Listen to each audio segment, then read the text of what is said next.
Krievija šobrīd gatavo masveida triecienu Kijevai, tieši pa lēmumu pieņemšanas centriem, kā arī gatavo uzbrukumu no Baltkrievijas teritorijas. Šodien Ukrainas prezidents Volodimirs Zelenskis publicēja paziņojumu, kuru, kā saka, parasti nepublicē. Ukrainas izlūkdienests, aizsardzības ministrijas galvenā izlūkošanas pārvalde, pārtvēra dokuments ar Krievijas plāniem par jauniem triecieniem Ukrainai, un šie triecieni var nopietni traucēt valsts komandēšanu un vadību.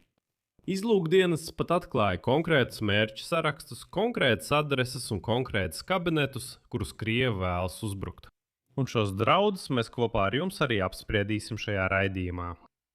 Mani sauc Aleksejs Pečijs, apspriedīsim šo tēmu kopā, bet pirms mēs sākam, lūdzu abonējiet šo YouTube kanālu, uzspiediet patīk šim raidījumam un lūdzu uzrakstiet jebkuru savu komentāru zem šī video.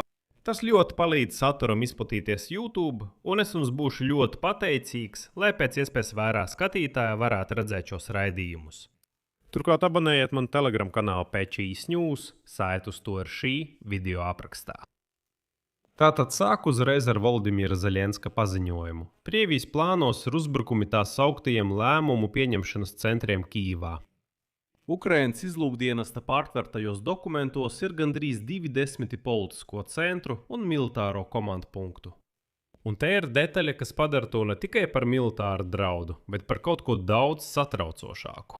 Starp pārtvertajiem materiāliem ir ēku fotogrāfijas Kijevas centrā ar konkrētām adresēm. Tas ir Ukrainas prezidenta birojs. Ar norādītajiem Volodimira Zelenska kabinetiem dažādos šīs ēkas stāvos.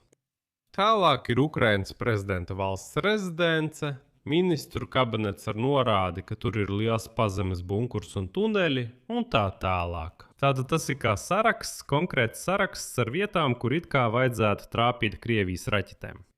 Šeit atzīmēšu, ka pirms pamiera 9. maijā Krievi runāja par to, ka mēs trāpīsim pa lēmumu pieņemšanas centriem, ja Ukraina uzbruks sarkanajam laukumam. Ukraina sarkanajam laukumam neuzbruka, taču Krievi it kā tomēr gatavo triecienus pa lēmumu pieņemšanas centriem. Volodimirs Zelenskis to visu komentēja atklāti. Un šeit ir svarīgi viņu citēt precīzi, jo viņš to publicē nevelti. Krievija ne tikai gatavojas uzbrukumiem, tā plāno triecienus uz konkrētām adresēm pret konkrētiem cilvēkiem. Tas ir teroristisks plānojums, taču jāatzīmē īpaši Krievijai. Vadībai, ka Ukraina tomēr nav Krievija. Un atšķirībā no agresoru valsts, kur ir skaidrs šīs kara autors un viņa daudz gadu tuvāka apkārtne, kas nodrošina viņa atrautību no realitātes, Ukrainas aizsardzības avots ir Ukrainas tautas gatavība cīnīties par savu neatkarību un savu patstāvīgo valsti. Tas bija tāds mājiens Krieviem, ka pat valsts vadības likvidēšana nenovedīs pie tā, ka Ukraiņi pārstās aizstāvēties pret šiem mežonīgajiem pretīgajiem Krieviem. Vienlaikus šodien Volodimirs Zelenskis paziņoja par jaunām tāljošām sankcijām. Tas ir par tālas darbības triecieniem pret Krieviju. Ukrainas prezidents paziņoja par jaunā formāta sankciju sagatavošanu. Tās tieši skars Krievijas militāro rūpniecību, tostarp dronu komponentu piegādātājus. Tas ir saistīts ar to, ka nakts uzbrukums no 13. uz 14. maiju, kad Krievi palaida 1560 bezpilota lidaparātus, parādīja, ka Krievija būtiski palielina šahed dronu ražošanu, un bez sankcijām pret komponentu bāzi to apturēt nav iespējams. Un tālāk vēl viens citāts no Volodimira Zelenska.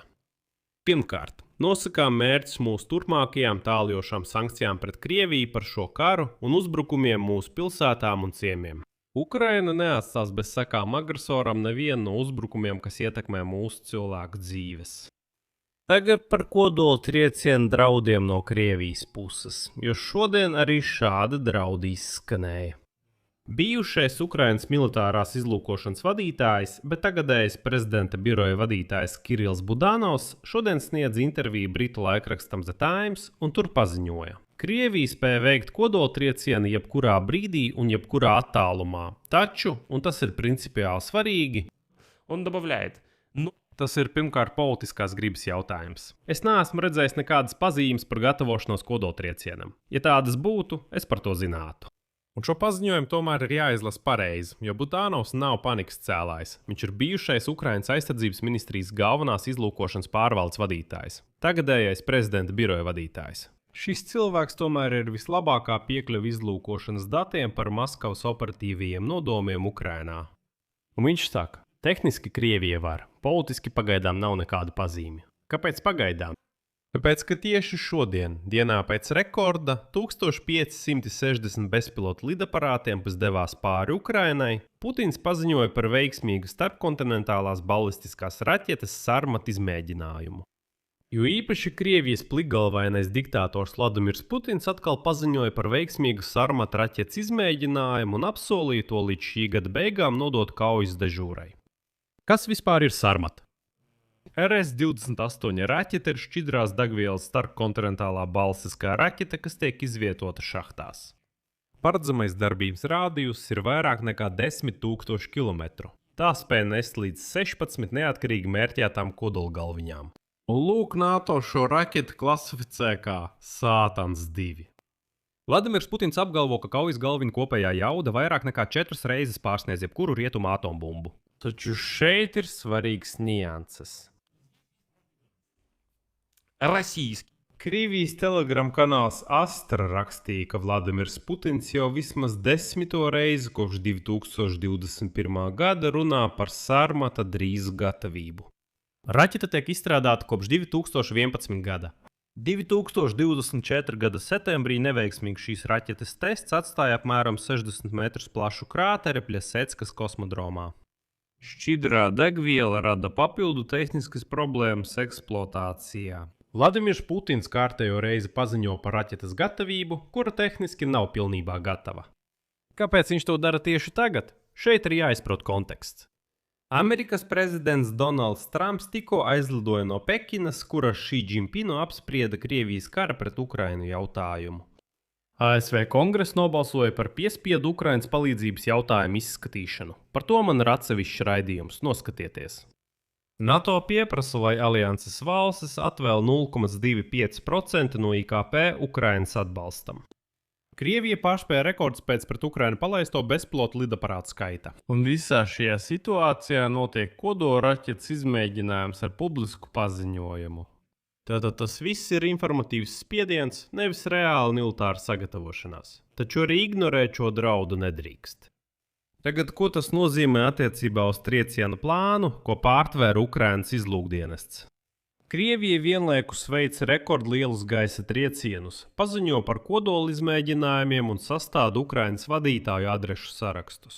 Jāsaprot, ka tas nav nejauša sakritība. Tā ir mērķiecīga militāra, psiholoģiska un kodola šantāža kampaņa tieši brīdī, kad rietumu atbalsts Ukrainai, teiksim tā, piedzīvo nenoteiktības krīzi. Pekina arī neļauj Maskavai neko zaudēt. ASV kongress pagaidām tikai virzās uz balsošanu. Nav garantijas, ka viņi to pieņems. NATO runā par to, ka ir jāpiešķir konkrēti 0,25% palīdzības Ukrainai, bet pagaidām tas nav noticis. Tikmēr Xi Jinpings pieņēma Trumpu un tagad pēc 5 dienām gaida Putinu. Zelenskis uz to atbildēja publiski atklājot pārtartos plānus. Tā arī ir izvēle. Kad izlūkdienas publicē mērķu sarakstus ar adresēm, tas vairs nav tikai brīdinājums, ziniet tur, valsts iekšienē. Nē. Te signāls rietumiem. Lūk, skatieties, ko plāno Krievija, un mēs to redzam. Un atkal, tas ir arguments sarunā par palīdzību un sankcijām, kā arī jautājumā par to, cik ļoti Krievija patiesībā ir gatava sarunām. Šeit es likšu daudz punkti. Jūsu viedokli, jūsu secinājumus rakstiet komentāros zem šī raidījuma. Abonējiet kanālu, nospēdiet zvaniņu un neaizmirstiet ielikt patīk. Ja vēlaties atbalstīt šī YouTube kanāla darbu, to var izdarīt finansiāli ar jebkādu ziedojumu vai maksas sponsoru abonementu, izmantojot saites un rekvizītus šī video aprakstā. Ar to arī viss. Saudzējiet sevi. Visu labu!